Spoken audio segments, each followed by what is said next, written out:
Hey guys, welcome back to Tech on Deck. Today we're talking with Dale Hanna. He is the CEO of Foresight Intelligence and Fleet Intelligence. And we are talking about the future of fleet management, telematics, and AI in trucking. Does that sound about right, Dale? I guess we can go into that.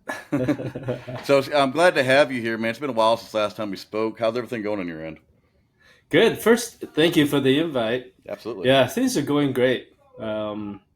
I think this year started out with I feel like a lot stronger enthusiasm hmm towards growth, and I'm speaking to the about the industry and the customers, how the hmm sentiment is. Yeah, it's looking good. Yep. Looks like the weather over there is really nice. Is it sunny over there? Yeah, we're discussed. Yeah, this is the better part of our year, Right. right? It's it's gloomy and it's like a freezing drizzle where I live at right now. So it's Oh it's it's no. pretty gloomy here. So Yeah. before we dive into the serious stuff, though, I'd like to ask you, what's something about you that people might not know? Any hobbies that you might have outside of work that might interest the audience? I have four kids. Actually, you can see the pictures Yeah, behind. I have four kids, beautiful and family. they're at a age that is all my time, hmm every single minute. So what one of the oldest boy plays golf, and the second one plays tennis, and that by itself is a lot of work. So I pretty much work, which I love, and taking care of them. Now, do you golf with your son? Not anymore. He's Not too anymore. good. He's too He's good. too good. So who started golfing first, you or him? I did. You did. Yeah, I did. For some strange reason, he keeps saying, "Dad, I want to go to Top Golf. I want to go to Oh, Top Golf." It's okay. yeah, We can go to Top Golf, right? yeah. And I showed him. He never did. He showed him, and I noticed. I said, "Hey, you're pretty good." Right? Right. Then we bought I think it was a Dowler driver. I bought a Dowler driver. We went to the driving range, hmm and he fell in love with it and never stopped. I got a few buddies and even my wife who want me to try to get into golfing. So I don't know. I don't know if I can do all that walking around. That's a lot of Oh, you can walking. drive, right? If you're Yeah, playing for fun, just drive. I love the golf courses. Right? It's yeah. always so beautiful and it's so wonderful. Hey, maybe one day I'll get into it. I got a buddy I work with who offered to take me golfing, so I might have to get into it. Have you never done it? I've never golfed a day in my life. No. But are you an athlete? No, I'm not. I am so far from athletic. Yeah, the closest I get to being athletic is throwing a strap over a flatbed. That's about as close Hey, as I that's get. good. That's good. So that's one thing I learned, right? If you are athletic, if even if you have never done golf before, just like any sports, hmm you can be pretty good to start. It's pretty impressive. I'm not one of those people either. So let's shift gears here. A little I lost you for a trucking. second. Yeah, You got let's me do back? that. I lost you for a second. Go ahead. Can you hear me? Yeah, I can hear you now. All right. I'll say let's shift gears here. A little trucking pun there. Let's do it. So I'm sure that fleet data has changed a lot since you started, right? Can you kind of Yes. walk us through how things were back then compared to now? Wow. Back then, depends on how back. When we actually started on the fleet side, the company's been around. We just celebrated 16th year. hmm Um, the fleet side is only 2017. Um, so about 6 years, 7 years, 7 years ago. When we started, what was sort of telematics in our world, which is heavily construction. We have truckings in there, but a lot of construction is what's called dots on the map.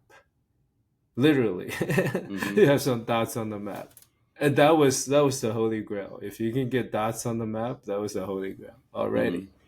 Um, but now, if you look at the amount of data a piece of machine or truck can generate, is horrendously large compared to dots on the map. Really, at the time, it was location, miles or kilometers, wherever you are. Hmm. But now you have all the fault codes, you have all the parameters, the fuel consumption, and everything down to the tire pressure. It's Hmm. all coming in, right? So there's a massive data explosion So data's really it's taken off since in since you started. uh, in a massive sort of Yeah. way, right? So what? If you think it's like 100-fold, might be an underestimate. So what's a shift you didn't see coming? Any big surprises? Say again, is there What's any big surprises? what's a shift you didn't see coming? What was there something that you just like the dots on the map, something that just popped up you didn't see coming that just like wow, that took me by surprise. Yeah, so see the data explosion. We come from the data world, Hmm. so the data explosion is sort of anticipated. We knew we got into it. We knew that was going to be the case. It went faster than we thought. The big shift, I think, it's AI. It's in an interesting place. AI is progressing very quickly, but it's not quite as it has been advertised. Hmm. It's not that magical yet. It will be, but it is not. It's powerful.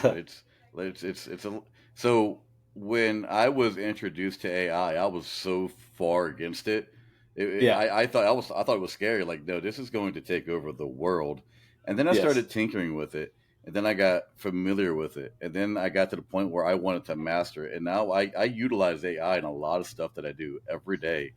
And Yeah. I think a lot of people need to start doing that because if you don't get the hang of AI, in my opinion, and this is something I think you know a lot about, anyways, is AI. If you don't try to at least understand the capabilities of artificial intelligence, I think as we progress as a nation, you're going to get left behind because everything is going towards artificial intelligence. And I think learning about it, or or even getting yourself into a information technology field or IT field, I think it'll help people's careers, right? So getting yourself familiar with data and I think it's going to help your career, right? That's very well said. That's absolutely true. I think I butchered You, that. I don't think I said it no, you all. didn't. If you don't know AI, so AI is not perfect. No, by no It means. is not completely dependable. Hmm. Actually, it's not even dependable. It's helpful, but not dependable. Um, but if you don't start now, you wait until it's completely dependable. It's too late. Do you have any like recommendations for somebody who has no idea how to even begin to start looking into AI? Like, Mhm. if I didn't know anything about AI and you were Mhm. trying to explain to me how to get into understanding it, what would be some advice you would give me? Well, I see there's multiple aspects, right, that you can Hmm. use right away. One Absolutely. is what we found is research projects. There's a perplexity. I think is one of the best. They can all do it. That's one of the best in research. So you can have a very complex topic.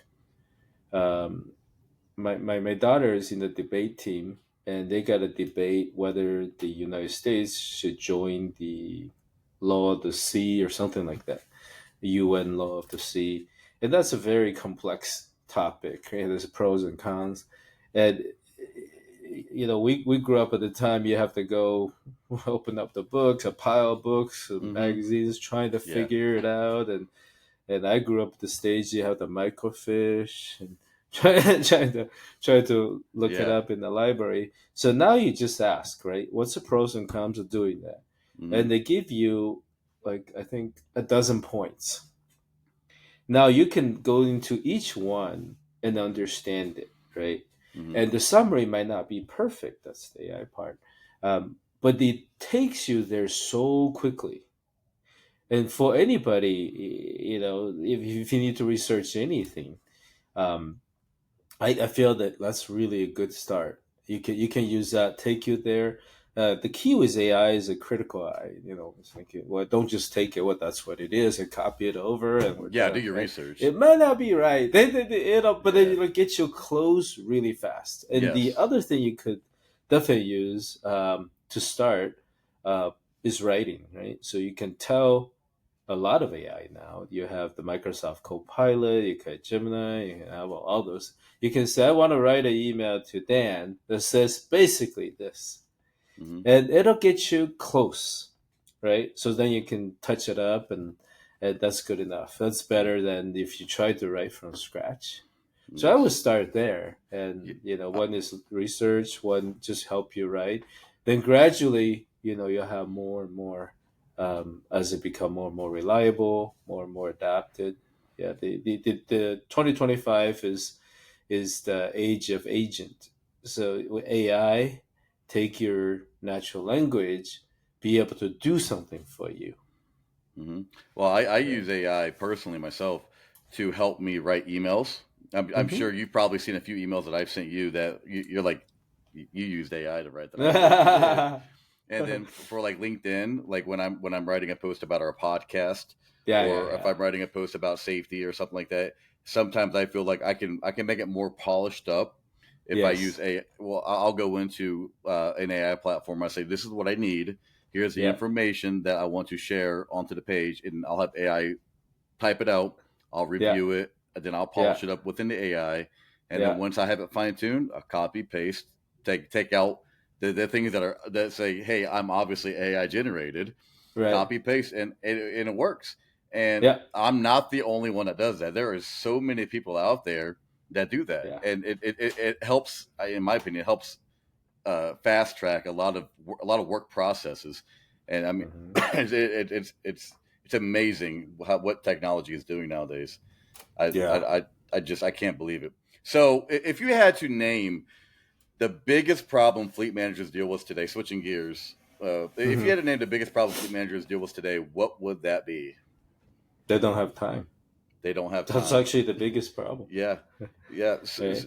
Do you think? Um, Go ahead. Go what ahead. we typically see a lot is that um, people are searching for the wrong things. Hmm They look for the better tool.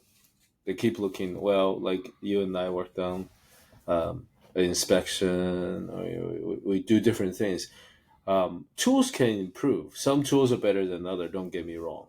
hmm But what we see actually is that once the tools are bought, nobody has time to fully implement it. Or if the vendor implements it, nobody has time to keep it work going right. That's kind of like if you have a beautiful truck, you finally select it, you never change oil, never do anything. hmm That's happening a lot Yeah. in what we see. And the fleet managers so busy, they gotta get so many things to so many different places. They're running like crazy. A lot. It's not unusual for them to start like 4 or 5 in the morning, Yeah. and going all day. Yeah. And by end of the day, they don't have energy left to try to get the software just right so it'll function right. So hmm yeah, and Do that you? gets worse as you have more and more data, more and more complex, and it requires more work to get it going. And as time goes on, data is going to get more complex. There's going to be more data, so time is going to become more and more valuable because it's something Absolutely. that fleet managers just aren't going to get enough of. So, do you think technology? Obviously, you just answered this question, but I got to ask you: do you think technology is keeping up with these challenges, or is the industry still playing catch up? That's such a good question, Dan. I think there will be a shift. Mm-hmm. If you look at the just the element of autonomous driving, Mm-hmm. the technology is getting so complex in there, right? If I have a set of wrenches and everything, I can't fix it anymore. Mm-hmm. It's got 12 sensors on it, 500 chips on it. How am I gonna Right. fix that? So, but that sort of creates a different way to manage things, Mm-hmm. and I think that shift will sooner or later come. On the road where the truckings are, I think it's gonna come a lot sooner. And where a lot of our customers are construction customers, right, or construction rental, that might come a little bit later. But I think there's going to be a shift. So what we're doing is we provide managed services. Mhm. And so if you think about a lot of things in life, as the complexity reaches a certain point, and that is not your specialty, you move towards managed services. So one example is, 20 years ago, you always have an IT guy or girl, whoever it is, or a group of them running around and trying to fix computers and manage servers. There's a server room in every office, right? Mhm. Extra air conditioner, all that stuff. But nobody has that anymore. Mhm. It's all outsourced, right? Yeah. So it's in the cloud. If a computer can turn on, connect to internet, well, it can work. See, that's a shift Yes. from the IT group for every company having servers, maybe five of them. Then you have to learn everything for five of them, and to okay, don't need to worry about it. Do you have a computer that can turn on? Yes. Can you connect to internet? Yes. Okay, then you can work. Right. So I think that move is going to happen. It's going to take 10, 20 years maybe, but Mhm. still it's going to happen. Right. Um, I see like the fleet manager's job. I think they're very talented people. Their job shouldn't be to try to manage a software set per se, right? They should No. have all the information they need at their fingertips to say, "Oh, you do this. Oh, you do this. Oh, I need you to move this. Just swap this." That's what I see, right? And that's what they should be doing. Mhm. But most companies, I think, is still structured where they also, well, why don't you just do the software too? Make sure every user is set up right. I see the struggle. No Mhm. time. Yeah. And then, so let's dive into telematics, right? Yep. Something. Yeah. So fleet intelligence, and I love this, turns raw data into useful, actionable data that fleets can use to improve their operations. Can you Correct. give an example of how that works? Yeah. So the data comes from the devices. If you have a telematic device, Mhm. the data comes in 16-bit gobbledygook. Really, nobody can read it. Yeah. So by dissecting those data and transform it, it turns into locations, hours, now a lot of fault codes, a lot of fuel consumptions, parameters, all kinds of stuff, right? And how can that benefit? And we build monitor centers. You can be trucking monitor center, machine monitor center. They watch thousands of machines, and they can be proactive using that data. They can say, Dan, you really need to pull over the next exit because if you continue, it's not going to be too good. Or Dan, hey, we see a problem for you. Um, can you get it done first thing in the morning? Right? It's fine. Right. Um, I think the ROI on that is enormous. Mm-hmm. By being able to control something before it blows up an entire engine or something, right? Yeah. That's at least 30 grand. Um, you might spend like 2 grand to get it taken care of now, versus 2 days later you have that Right. problem. So that's how from basically, you know, some basically 16-bit stuff coming over that nobody can understand to actions that Right. generates millions and millions of dollars. So this kind of ties into my next question for you, but Hmm. have you ever had a customer tell you that your service saved them from a major disaster? And if you have, can you explain what that situation was and talk about it? Yeah, major disaster. I think that happens daily. The example I just gave you, Mm-hmm. um, the disasters have been saved daily. I mean, like, Uh, is there anything specific to your company or a customer of yours called you and said, "Hey, your technology saved me from this major disaster. Thank you." Is anything specifically like that happen with you? I think this is kind of interesting, right? Uh, it happens so often. Hmm. for the people who do it, and they actually don't even call us anymore. But by the end of the year, if we go to grab a beer or something, they'll tell us, "Oh my gosh, we saved millions of dollars!" Right? Yeah. Um, with something typically, it's very typical. It's something that go bad, about to go bad. They're able to send the truck to go fix it. So in construction, the more you have to send the truck to go fix it before it blows up. I can give you an example. One of the other things we do is it might not be a major disaster, but it's costly. Wet stacking. So that happens to all diesel engines. I think if the load is too low, um, they'll clog up. We monitor generators, so Really? that's very common Hmm. for people to rent really big generators. Um, those mobile generators, because salespeople probably want to sell the bigger one. The customer want to feel powerful, and they're powerful. That they get 100 kilowatt generator, and they have charging 3 cell phones. Right, that's how there is in the office, in a trailer that nobody's there at night, and then you get into a wet stacking situation. Right? So Right. we monitor those, and that is not like a terrible disaster, but it's expensive. Yeah, it's It's a expensive. It's thousands of costly. dollars to send somebody there to try to Hmm. undo everything, get everything back on track. And your And technology so prevents those that. are all remote, right? You don't have Hmm. to, that from the office. Hey, that one is going to be in problem. You're going to have a Hmm. problem. You call the customer, say, okay, can I send you a smaller one? Hmm. So, a lot of people think that fleet management is just for the big guys, Hmm. big companies, big carriers, etc. Like mega Hmm. corporations, large companies.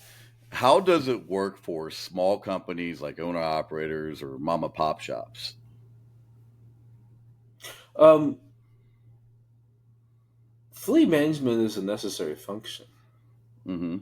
Now, when you have mega corporations that do it differently, of course. Yeah. But that function is still there, even if you just mop out shops. You have one, two, three pieces. You still have to monitor. You Hmm. might not have like some of our monitor centers and big TVs, gigantic room, and with Hmm. people sitting there, 37 phones ringing monitors everywhere. across the room. Right. You might do the same thing on an iPad, but you're still Mm. doing the same thing. Do I have a problem? You still have assets. Right, and Yeah. what's my fuel consumption? Is my fuel mileage still doing okay? It's the same thing. The EDVIR, right? If you have a problem, you still have to do it. You still have to check for safety. It's So, still the same. What it looks like might be different, but the function is essential. so tying into that, if an independent driver or a small company, a mom and pop, Hmm. let's say a small construction company, Hmm. or like I said, an independent owner operator of a trucking company, Hmm. wanted to start using telematics, specifically yours, where would they Hmm. start? Um,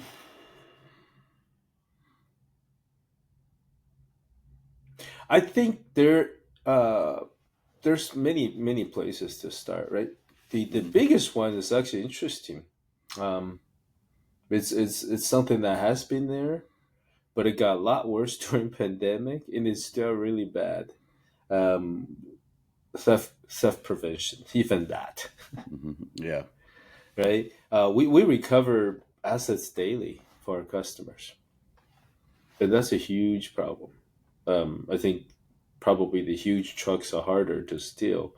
But on construction site, stuff gets stolen daily, Well, semi trucks get stolen a lot. right? I was So just seeing a they're post the other day of a semi truck that just got stolen and was driving through Ohio just the other day. there you go.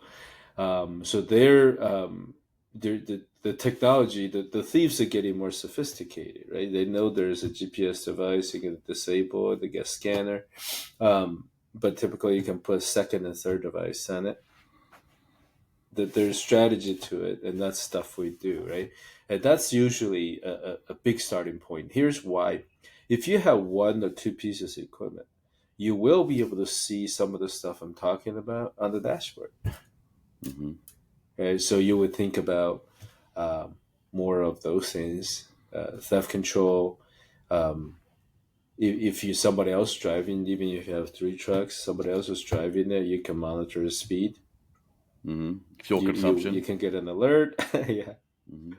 Yeah, so ours is more sophisticated, right? So rather than say if you go faster than 80, then that's not good. Ours would have all the speed limit everywhere, and it Mm-hmm. has a sophisticated logic. Um, in the some of the other software, if you're driving on the highway, they think you might be on the frontage road. That you say, "Oh, you're speeding. It's 35. You're driving 75." We have logic to clean all that up. So when we tell somebody you're speeding, you're speeding. Yeah, and there's a lot of AI cameras out there that to this day cannot pick up the frontage roads versus the road you're actually on. It'll pick up a 35-mile-an-hour speed limit, and you're on a 70. It's happened to me Exactly. where I got flagged for Exactly. speeding, and my dispatcher called me and said, "Why are you going 35 miles over the speed limit?" I said, "What?" It's like, no, Exactly. you That should be. happens a lot. Yeah, it's like I'm definitely not. I'm actually going 5 miles an hour under the speed limit. So, Then you just brought up an amazing point. mm-hmm. If you have a small fleet that everybody can benefit, video camera. Mm-hmm. That's Yeah. another new thing. More so on over the road than the construction equipment. But Caterpillar, I think, is experimenting already. Now, is that something that Built-in you offer? cameras. Huh? Is that something that you offer? Cameras? We do offer cameras. I didn't know that. So cameras getting smarter and smarter, right? Mhm. It know you're tired. It knows you're looking at the phone. It knows Mhm. all kinds of stuff. Yeah, so that would definitely be something that anybody could use.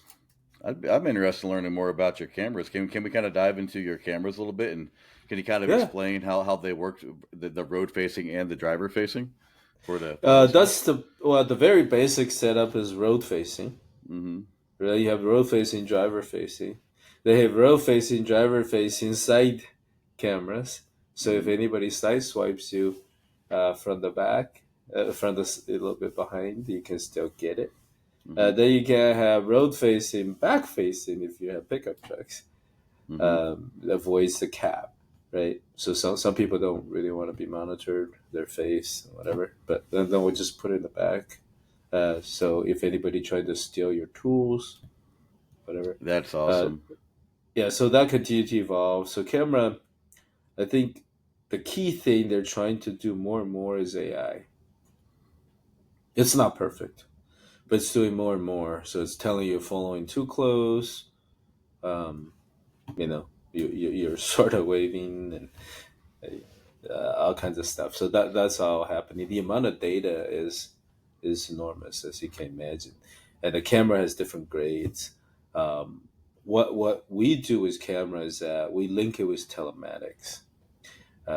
Like camera detect whether you wear a seatbelt or not. Mm-hmm. It's not always true. Mm-hmm. It's not always accurate. But we also read from the vehicle are you wearing a seatbelt or not. Mm-hmm. But we also check the camera because there are people who pull the seatbelt, click in, sit in front of it.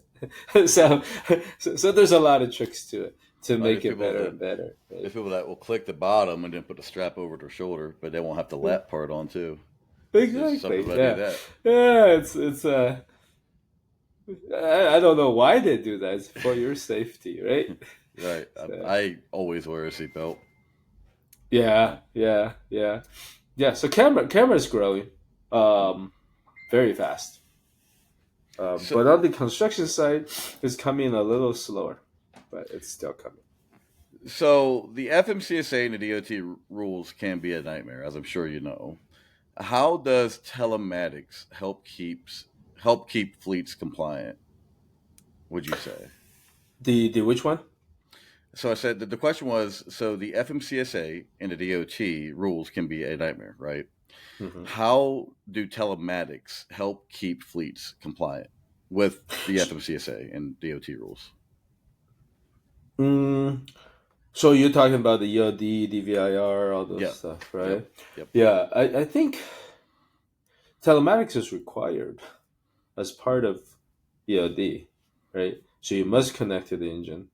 Um, I think that's going to continue to evolve. We just were discussing a new, uh, I think the air quality check or emission standards in California. All the vehicle beyond a certain size has to be scanned Hmm. a certain way 4 times a year now. What? Man. Yeah, that's a new thing. So you don't. I think I just heard that our team is working on that. You don't have to drive in, but you have to have devices to be able to submit that. A certified device to be able to submit the information to certain places to get certified. So, So yeah, as the rules, telematics will obviously give you the location, the all kinds of stuff, the history, the it's connected to the engine, for that portion. But I think the government is going to use more and more of this technology to drive their agenda, whether it's environmental hmm, safety, whatever it is. right. Yeah. So, are there any upcoming regulations that you can think of that fleets should be paying attention to? And if so, how can fleet intelligence help? The one I just mentioned to you, it's brand new to us That's as of something I didn't even yesterday. know about. Yeah. Yeah, it's a California thing, Yeah. but in my Aside from expand. that. Yeah. Aside from that, the new demand requests from our customers are managing EVs. Hmm. I think it's also mostly coming from California right now. They have a mandate, right? All the Hmm. fleet is by I forgot which year you have to buy EV, Was it 2036? I might be wrong. something like that. Yeah, and there's no quite a way to manage all the chargings and um, uh, there's a new set of issues to deal with EVs, and that's something we're looking at right now. It's getting more and more customers in California are asking, okay, can you help us? I can't figure out what to do without this. So, this next question I got for you, it it's kind of like a myth busting question involving Yeah, yeah, telematics. yeah, Okay, yeah. what is the biggest misconception that you hear about telematics?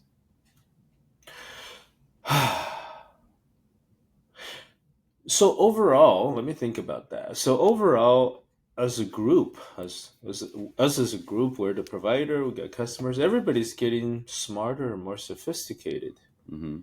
Um, there's still belief, telematics is end all be all and always works, and there'll be absolutely no problem, no maintenance. You plug it in, and it's just gonna work indefinitely. Um, that's actually getting closer and closer to being true. That's the funny part.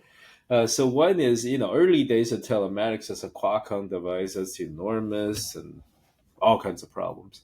And now the telematics device, the quality is increasing overall by many vendors. It's all increasing, and it's much more reliable.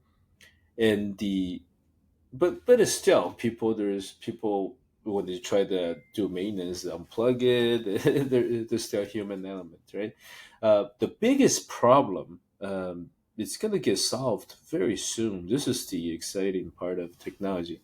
Uh, when you have no cell signal, that's going to be a huge problem, right? Hmm. As you're aware, T-Mobile has the trial with Starlink. Hmm. That's So if exciting. you're in the area, there's no cell, you can still text. Hmm. Telemax device basically, not quite, but basically use text. Hmm. So that problem is going to get solved pretty soon. Can you believe that? So Hmm. the no cell signal for telematics device which is a huge problem actually, um, probably will be gone in 2 3 years. That's amazing. So it's moving towards like all those things that used to be more of a myth. The technology is actually making it true. one piece at a time, right? The frontier of the technology right now is like a remote code reset rather than go to the shop. If you see a code, rather go to the shop. I could actually just push a button from my office and reset it for you, which is what a lot of mechanics do as the first thing anyway. Reset it, see if it comes back. Hmm. So we can start doing those. We can remote control things, right? We can start Yeah. generator, stop, and make it do all kinds of things remote. Um, so that sounds like science fiction, but Hmm. now that's also becoming true, right? So telematics, I think, if you look at the newer vehicles, especially the EVs and Tesla, for example, um, the telematics is at a different level already. Totally different level. The things Yeah. it knows about the dump, it's rather than front and back camera. It's got side camera. It's got everything. So, yeah. Are there any crazy myths that you've heard of that make you shake your head? Mm, I don't know. It is interesting. I can't think of any. I think most of our customers are quite educated. They're really smart people. Um, Very few people that come in and say, "Oh, I thought this did that," anymore. Hmm. Right? The conversation is much more of, "Well, how do you make that useful for me? Right. How do you keep that up for me? I don't have time. Is there a way you can keep it up and running for me? I don't have to think about it." Right? Hmm. Um, I mean, if there's any myth, is that sometimes people look at two devices from like the same manufacturer. They would say, "Oh, they're the same. Why are you charging more?" Well, they're not the same anymore. That's actually a myth. It's not the same anymore because the device is programmable.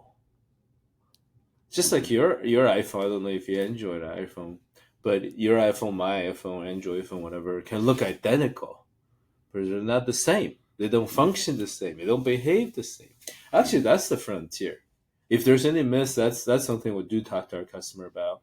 So they go to another place and say, "Hey, it's the same thing. Look the same. It's cheaper." Yeah, but it doesn't do what you want to do because there's programming we put in there, and that takes energy and talent and people to do and test and all that. I think that's a frontier now. Hmm. Um, a phone used to be the same, right? A flip phone is the same. Two identical flip phones the same. But an Man, I miss the iPhone flip and phone. Android is not the same. And the Telemax devices are becoming smart. They're more like smartphone. It's programmable. You can make it do all kinds of things. And yeah, Don't you miss that the would be flip the biggest phone? one, It actually. was so simple. You just open it up and just hello. That was Exactly. it. Well, you could do that in text, right? Yeah, it was I so was I simple. was teaching my kid how to text dial phone by like I was The, calling Southwest 1-800 I love South SWA, right? So how do you do that? Well, there are letters on the numbers. Where is that? man, so some of the things that we grew up with, man, were just so simple, like the rotary phone. You put a rotary phone in front of a child today, they're not going to know what it is. Oh my. It's worse than that. We went to their grandparents' house, and we don't have. They never had landline at home. Hmm. So they went and pick up the phone. It's broken. It's beeping. It's beeping. Beep, boop, boop. Never heard that, right? Cell phone Right. doesn't do that. No, it doesn't. Oh, that's funny. Yeah, yeah, yeah. Cell phones play music now. I mean, what's the That's busy what they tone? expect. It's a That, dial of tone. course, it does everything, right? Right. Yeah, they don't understand how to read a map at Right. all. They Yeah. just know how to tell Google, "Where is Well, that?" one of the Click. biggest things about being a truck driver is map reading. You got to know how to read a map or an atlas. So, But not anymore, right? The not no newer more. generation just punch it Google in, push a Maps. button, that's Yeah. it. Yeah. So Modbus, that's where we're going to go Yes. next. So Okay. I'm still learning about this. I just seen you post an article on this not so long ago on your LinkedIn profile. I wanted to talk to you about this. So your team and you recently wrote about Modbus and the double IoT. I Correct. call it double IoT. For those who don't know, that's the industrial Internet of Things. Can you explain what that means for fleet management? What Modbus means for fleet management? Yeah. So in vehicles, there's a CAN bus, right? Mm-hmm. So Modbus actually happened before CAN bus. It's a protocol to communicate, and it's used a lot in generators, appliances, HVAC pumps, to control things that's not engine related, right? Mm-hmm. So it'll give you, for example, temperature uh, from a thermostat. It can actually get temperature. A lot of the stuff we do for generators, um, west stacking, right? How do I know west stacking? I need to figure out load. What is a load? Well, I need to see what voltage and what current, which has Mm-hmm. nothing to do with the diesel engine that's actually cranking it, right? And so those come from Modbus. Mm-hmm. So those are information you don't get from Canvas. And Modbus, actually, Canvas allows you to do that as well. Modbus has two-way communication, and Mm-hmm. so I can start a generator, I can do other stuff um, through Modbus. Now there's renewed interest in Modbus, at least in the industry, Mm-hmm. as people put in big things they rent out for industrial use. Mm-hmm. They want to sort of control it, be able to control remote. Mm-hmm. Generators, west stacking is a huge thing to be able to adjust the thermostat and control HVAC for a temporary shelter they build with gigantic, HVAC. It's Mm-hmm. all done from us. That's amazing, man. Yeah, so Yeah. I'm still learning about it. So there's not much I know about Modbus. I just seen it the other day, and I'm just like, that's pretty interesting. I figured I'd swing it by you. I don't know much about it, so I can't talk too much more about it. Um, Yeah, actually, the I think the thermostat at home could use Modbus, even that. See, I wouldn't know. I didn't know the term Modbus until I was looking into some topics that we could talk about today. So I was like, ah, let's see what he's been getting into. So I went to your LinkedIn profile and I said Modbus. What in the world is Modbus? And I could find nothing on Modbus. So I figured I'd ask you what Modbus was today. So, it was new to us as well. I think it mhm, started. We got the request about 3, 4 years ago. right. Suddenly, it's like I had the same reactions you did. Dan, what is a Modbus? Well, Mhm. because we keep dealing with CAN bus, right? Well, So, you just so did a what is a seminar or a webinar on the what was it 22nd, right? The December 22nd you did, right? How did that go? September The, twenty it second? Did was the we do advanced something? engineering or uh Oh yeah, yeah, we did that for AEMP. yep, that's the So one. that's the big organization of equipment managers in the construction space. Yeah. Yeah, That's so how I caught on to it.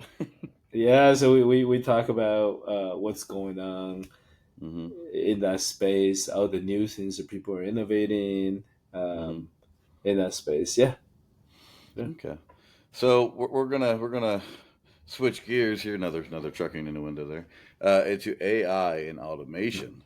All right. So AI is creeping into everything. Yes. Where do you see it having the biggest impact on fleet safety and efficiency? There's a lot of things. I was looking at a test of a camera for cat yesterday. hmm So that there's a brand new project, and that camera would have to figure out a lot of things. Um, on the job site, you detect a person, and you have to figure out, if that person should be there or should not be there. How much danger is that person in, right? hmm And so that is AI, right? That's one area of AI that's completely related to safety. The other set of AI, of course, is trying to figure out, okay, how should I maintain this piece of equipment? I think another major manufacturer, JLG, I think it's JLG that is working towards uh, be able to tell you when you should do maintenance, depending on how you use a piece of equipment, which is a dream in the industry, Yeah, right? it's yeah. Yeah, right. So I think eventually vehicles might have the similar stuff, right? So now I don't drive the newest vehicle, but it's pretty dumb, 3,000, Hmm. whatever, and that's pretty dumb. Now the AI will probably figure out from multiple things. No, you're actually good for one more thousand, right? Hmm. To save. Um, Dispatching is something I was just involved in yesterday as well. Um, AI would do a lot better. So, do you think AI can ever fully replace human decision making in fleet management?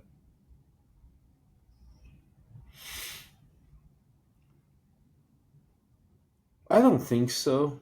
Hmm. Even if they can, which I'm not thinking so, it'll be a way out in the future. But AI, the other thing in fleet is autonomous.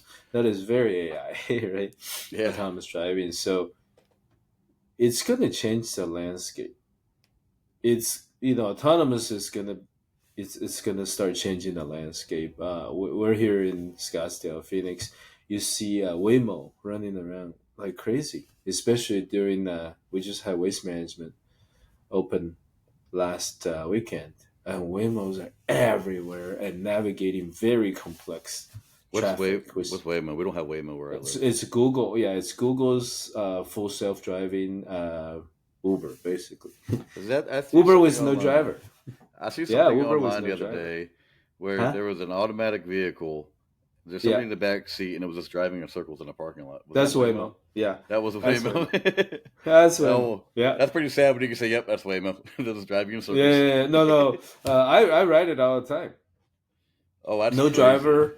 Uh, I'm learning how it's driving. It doesn't drive as well as I do yet, I believe. It's probably safer than me, whatever. That's statistics. I don't know. Hmm.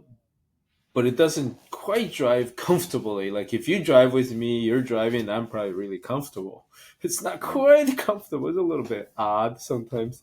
But Hmm. overall, if you think about it, it's cheaper than Uber. Hmm. And it takes longer, but you can work. You don't care, Hmm. right? It takes 10 minutes or so longer to go to the airport, but I get to work and do my thing, be on the phone. I'm not interrupting anybody. And so it's fine. So, but that's just something interesting. That's coming, definitely Hmm.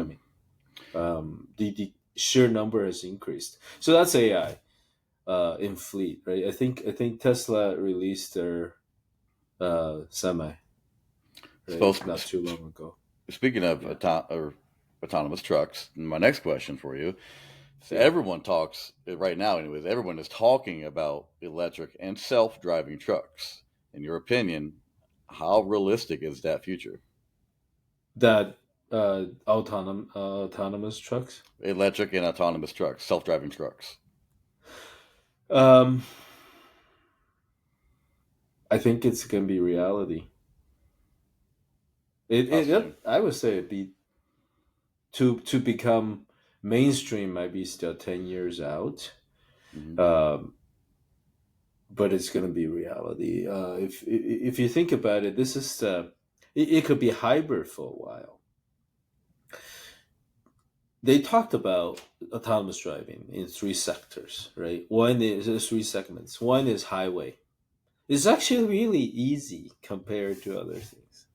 Hmm. When the speed is high, it's highway, even though they have problems, but there's no lights, there's no pedestrian, there's nothing. So that part is going to happen sooner. Then you have ultra low speed, right? When you're going under 5 miles, the computer on the car can react very well. I Hmm. can stop. Nothing's gonna happen. Nobody's gonna smash into me if everybody's going only 5 miles an hour. It's the middle part that autonomous is fighting for. That's very difficult. Suddenly, a person comes along, the people just cut over, all kinds of problems. So if you think about that way, for the trucking industry, it could be a hybrid. That is, it'll drive you for the straight part once you exit. somebody picks it up and finish the complicated part. So Yeah. it could go through that stage. Um, the technology, that this is getting deep into technology now. So the way that Tesla did, it's going to be hard to retrofit into another car. You have to buy Tesla, right? That's their stuff. Um, but if you look at what Waymo did, and it's a funny looking car that has all the sensors sticking out everywhere, Hmm. it can actually retrofit other cars potentially, right? So that's going to change the speed of adoption. So if you already have a car, do you want to spend $5,000 or whatever just make it self driving? If it's good enough, I might be interested. You save how many hours of my life, as long as you drive well. So that's going to speed up the adoption. So it's going to be a reality. Self driving is going to be a reality. It's just a matter of time. Now I know Elon said a year or two. I don't think that's going to happen. 5 to 10 probably. Okay. So what's next for fleet intelligence? Is there anything new that you're working on that you can share with us? Um, the biggest thing, the biggest announcement we just made before the ARA, American Rental Association, is our partnership with Renomet, which is ERP system, business system. So that is where we're moving to in one aspect, uh, is integration of data. So data is powerful. If you have data from different places, that becomes exponentially more powerful. Yeah, absolutely. So that's one area. Of course, I mean telematics. We can continue to build Modbus. We continue to build all kinds of stuff. Uh, all those feeds into more data. And how do you use that data is a big thing. And how do you give it to people in a way when they're busy, they can take a look and say, "Okay, I need to do that. Okay, I'll do it." Yeah, that's what's important. So let's dive a little bit into telematics and safety and trucking specifically. Hmm. At FSSG, Hmm. we've talked a bit in the past about FSSG. We're all Hmm. about safety and securement. How can telematics help reduce accidents in trucking? Um, I think we touched on a little bit, right? So Hmm. telematics would be able to uh, deal with speeding, sudden start, sharp turns, sudden stop, and the cameras is what's called video telematics, really. And there you can look at if you're tired, seatbelt not worn, that could be combined to both. Hmm. Following too close, all that stuff. Yeah, I think telematics would make a big difference um, for people's safety. It's a feedback loop, right? Sometimes we don't mean to drive poorly, but if something is feeding back to us, hey, wake up, then that Right. that Yeah. that helps, right? And we're more than willing to say, okay, okay, okay, okay, I'll wake up. So one of the biggest risks in flatbed trucking is load shifts. Could we Hmm. ever see a system that alerts drivers when something moves? I think possible. Depends on you. Could technically put scales to different places and the relatively weight in different areas. I don't see why that can't be detected. Hmm. Right? Okay. Have you ever seen a case where telematics actually saved lives or prevented major accidents? Well, I think that's happening daily now. Is it? Most vehicles can stop it for you, Let's see right? here. See if you follow too close, it'll just stop for you. Right, right, yeah, yeah. Well, So that most that trucks. alone saves a lot of lives. Well, there's actually a lot of argument in the industry right now. Like, I think it's the Bendix system where if you get too close to a vehicle, it'll apply the brakes. And the argument in the industry is that it applies the brakes too hard. And in a flatbed truck, what happens there, if it applies the brakes too hard, it can cause the load to Right, shift. And that's right, very dangerous. right. Maybe that could be changed in the future. I don't know. I'm not as smart Oh, as. I'm sure it can be changed. So, if you think about cars, right? Some of the cars have settings: comfort mode, eco mode, sport mode. So that could happen, right? So Hmm. I have a load. I want a smooth slow down, Hmm. or I don't care. I want to be aggressive. I need to get somewhere quick. Don't care, right? So But yeah, that would be up to the company to adjust those parameters. yeah. Right. I think, but I think it's coming, right? The cars made those mode that they can definitely do the same, right? If you're in Mhm. sports mode, it's not as smooth, and Yeah. Oh, I love my car. It's got three modes. It's got smart mode, um, then it's got regular, and then it's got sport mode. And whenever I yeah, get on the highway, I love to slap it into sport mode because I mean my car just moves. It's just a small motor, exactly. sits low to the ground, and it goes 0 to 60. When I feel like it's like half a second, but Yeah, yeah, yeah, yeah, it definitely takes a little bit longer than that. But I just feel yeah, so yeah, cool going that fast, and I just think it's. And I got a little, I call it a little TV screen yeah. right on my dash column, and Yeah. it turns my entire car red. Oh, it's so cool. It There looks you like go. it just looks like it's fast. So Then you have the sound effect, right? When you're in sports mode, the sound changes. yeah, the volume if I'm listening to the radio, it gets louder. It's Yeah. cool. I know when I first Yeah. bought my car, I was test driving it, and I was going down the highway, and it started driving itself, and it freaked me out because I've never driven a car that did that. And I Yeah. took it back to the dealership. I said, "There's something wrong with the car." It tried to kill me. He said, "Well, what happened?" I said, I got on the highway, and the steering wheel just started to move." He said, "No, that's the self driving feature."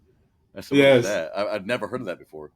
Yeah. And he Yeah. showed me Yeah. how to deactivate it, how to turn it on, and how it works. And now I use it Yeah. all the time, except for in Yeah. the Yeah. snow because in the snow it tries to throw you into a snowbank. So Yeah. Yeah. what's the number one mistake companies make when they first starting using telematics, and how can they avoid that? Well, most companies are no longer first.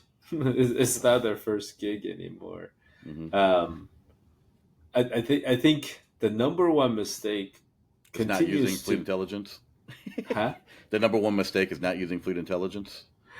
Um, we can say it that way, but that's more advertisement now. But if you talk about industry as a whole, hopefully that's more beneficial.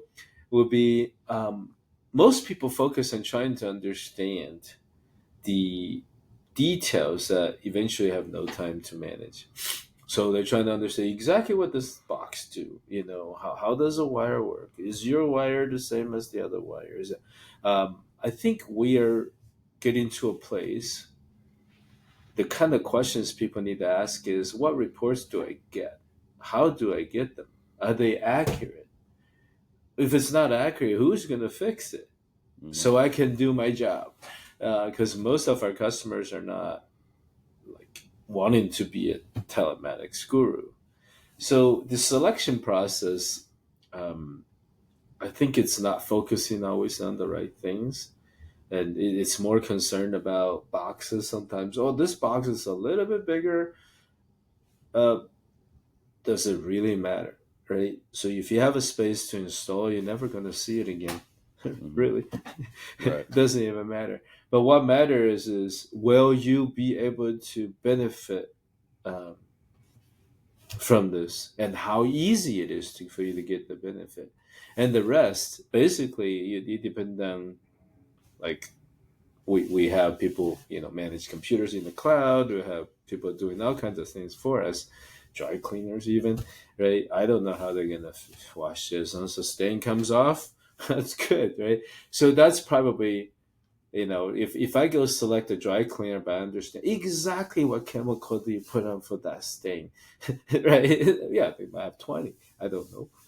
Depends on what it is. I figure it out. But I will never be an expert. Right. And if I select by that, it's probably not as useful as, okay, how close is this to me? And what's your schedule? If I drop it off in the morning, can I get it in the afternoon? Okay, is it a reasonable price? Okay. And is that going to be true, what you said? Hmm. That if I drop off in the morning, it'll be clean, it'll be done so it doesn't damage the clothes premature, and I can pick it up or you can deliver. That is the focus. Because I'm not in the dry clean business. I don't want to know everything. Uh, so I just want to make sure it supports my life, my work.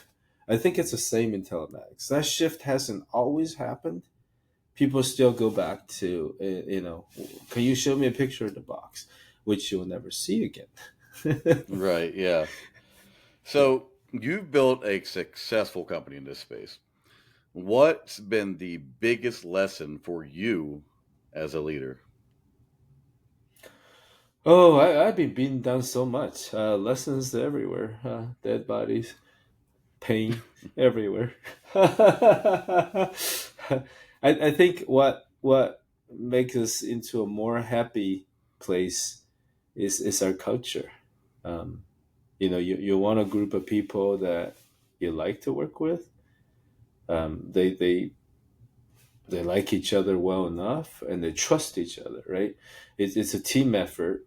Um, if you talk about volleyball, if I set it, you'll trust that I'll set it well, and you're gonna spike it well, and I have to trust that. Hmm. And if things go wrong, hey, build each other up, and don't say, well, how did you set it there? How is it gonna hit that? Right? I think that makes every day happy, to do this, and our customers are amazing, and they've been very positive. They're easy to work with, 99% of the time. And if there's a problem, you resolve in reasonable time. Everybody's happy, and so as long as you don't have that every day, Right. that is fine, right? And then you have to look at where the world is going, and hopefully that we're doing things that is able to take advantage of new things and give our customers more value, right? So. So if you could go back Mhm. and give yourself one piece of advice when you were starting Fleet Intelligence, what would it be? Wow, I would think twice. It's too hard. I would never give it up, but it's harder than I ever thought. Hmm. I But would look never what give it look up, though. look what all that hard work built, right? I mean, when you look around and you see all that hard work and determination and what it's created and the impact that you've made in the industry, it's paid off. I mean, it really has paid off. And I'm not talking in a monetary way. I'm talking about in an emotional way. I think it's I think so. yeah. I think so. I think that's part of the reason. It's not just me, right? So if you talk about culture, a lot of the people, most of the people in our company have bought into that, and we will make a difference. And we're here because we like the vertical, Hmm. and we like to work with the people we work with, Hmm. and we make a difference for them, and even though it's hard, we'll go the extra mile to do it for Absolutely. them, right? And they appreciate it. Hmm. Um, so, yeah. So, where do you see Foresight Intelligence and Fleet Intelligence and Telematics in the next 5 to 10 years? I think it's going to be quantum leaps. Hmm. Yeah. I think the data explosion is going to continue. More things can be done, that was never possible before. In in order to extract value from those data and combine that with AI, is going to generate the next set of sort of things we haven't even quite thought of. Hmm. The big shift to autonomous driving, whether it's over the road or on construction site, EV, um, which are inevitable, both of them, are going to fundamentally change the landscape of telematics. And I see big disruptions. A lot of things we take for granted, it's not going to work anymore. I also see huge opportunities of creating a different kind of set of value that's going to benefit our customers. Our customers will continue to exist, so we still have to transport things, we still have to build things. That's not going to change. But how do we do that is going to be different, right? Right. Well, Dale, this has been an awesome conversation, man. Thank you for joining me and breaking this all down. And for anyone that's listening or watching who wants to learn more about foresight intelligence or fleet intelligence, where can they find you? Well, thank you for the invite. They can find us at fleetintelligence.ai. Fleetintelligence.ai. I appreciate you coming on the show, and I look forward to seeing what's next for you and the team at Fleet Intelligence, Foresight Intelligence, man. Thank you, guys. Thank you for tuning in. Thank you.